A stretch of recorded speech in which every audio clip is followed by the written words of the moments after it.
DM साहब से वार्ता करे तो क्या लेकर वार्ता करते? डीएम साहब से वार्ता कुछ नहीं ना रिजल्ट निकला। कई बार वार्ता हो चुकी है, कोई रिजल्ट क्या है? इस मामले को लेकर आप लोग उग रहे हैं। मामला ये है कि वादकारियों की पैरवी करने के लिए हम लोग यहाँ हैं और उनका न कोई सबूत लिया जाता, न शहादत होती है, न कोई और कार्रवाई होती है। उठा रहे हैं बंडल लेके तरफा रहे हैं और पैसा लेके बुला रहे हैं। कौन पैसा ले रहा है?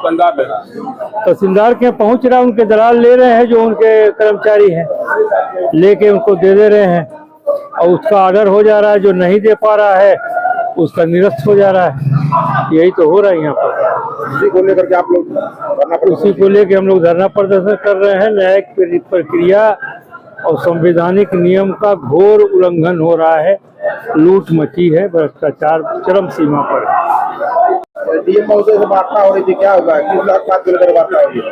ये तहसीलदार घोषी के लिए भ्रष्ट आचरण के तहत, भारतीय संविधान के विरोधी कृत्यों के तहत भारतीय न्याय संहिता बनी हुई है, भारतीय राजस्व अधिनियम बना हुआ है, भारतीय साक्ष्य अधिनियम बना हुआ है, न्यायिक प्रक्रिया बना हुआ है, वादी के सुनो का सिद्धांत है, न मिছিল बंद बन रहा है, न कोई सीधे आदेश हो जा रहा फाइल में है। तो हम लोग मजबूर होकर के धरना प्रदर्शन के लिए बाध्य हैं।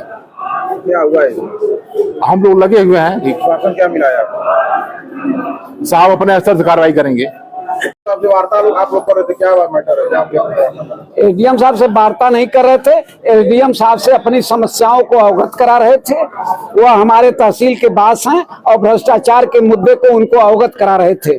उन्होंने वार्ता के लिए समय दिया है और अधिवक्ताओं ने मीटिंग किया है। कोई अधिवक्ता वार्ता के लिए तैयार नहीं है कि जब भी हम वार्ता करेंगे कलेक्टर की उपस्थिति में करेंगे।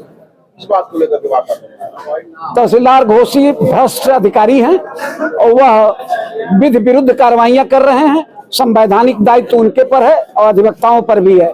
अधिवक्ताओं और वादकारियों को वह अपने गैर विधिक कार्रवाइयों से प्रभावित कर रहे हैं। क्या मांग कर रहे हैं आप?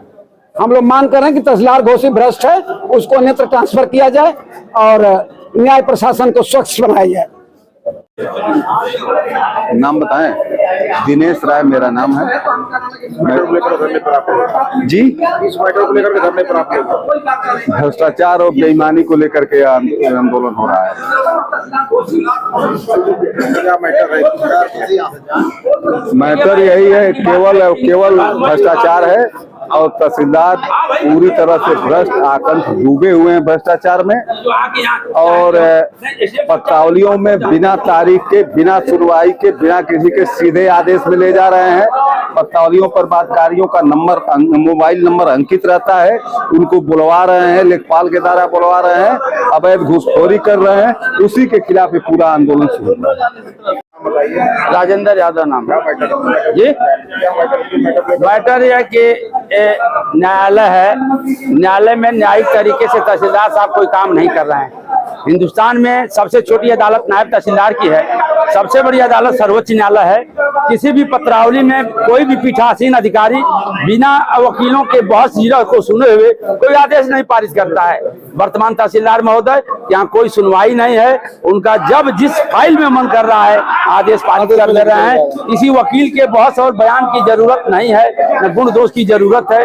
ऑर्डर शीट लिख भी नहीं रहे हैं, वैसे ही मनमाना आदेश कर दे रहा है। जो न्यायिक प्रक्रिया के, जो हमारा संविधान बना है, संविधान के मूलभूत सिद्धांतों का उल्लंघन करके आदेश कर रहे हैं। मांग है इस तहसीलदार साहब के कार्यकाल में हम लोग यहाँ न्यायिक कार्य नहीं करेंगे।